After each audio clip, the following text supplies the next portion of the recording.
I came to New York for the first time about 3 or 4 years ago, and then in 2012 I moved here for just like over a year and a half. So I was living out in Brooklyn, and then I've just been back home, and now I'm here again. I loved it actually. My first home was quite crazy. It was a bit of a party house and like tiny little room, but such amazing music. I got to meet some pretty amazing, talented people, and it was always good to vibe out to R&B, hip hop.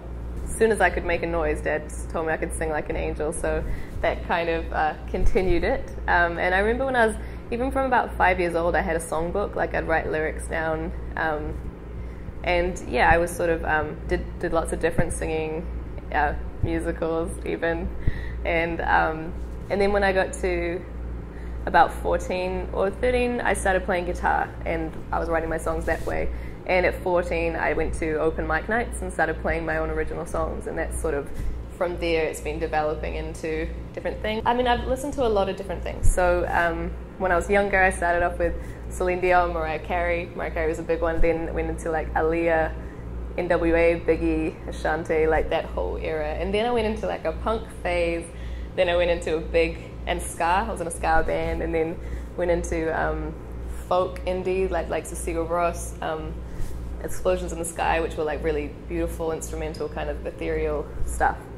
And I went through lots of different genres that I was playing. I love hip hop because I love listening to the beat and the way that it makes me feel, like, makes me want to move. And I love that the storytelling and the lyrics are up front. And R&B, it's just like the melodies and the vocals. They just, they're the best. And I just kind of combined the things that I love.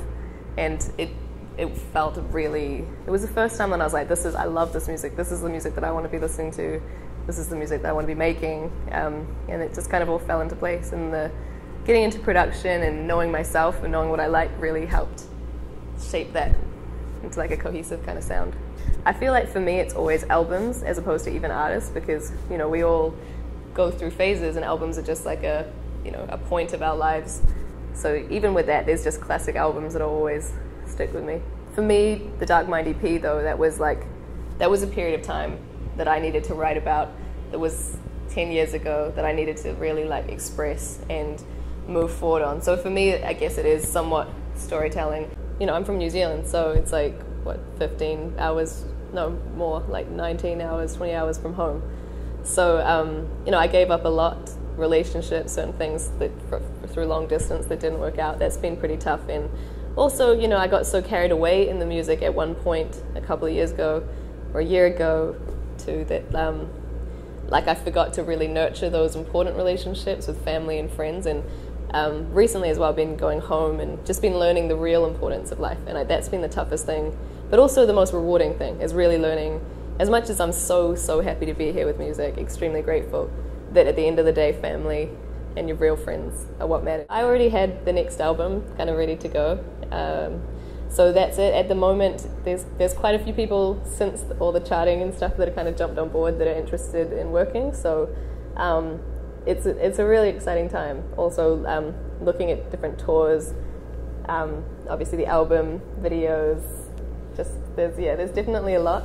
No date set that I can speak of right now, but you should expect a lot of different things to come.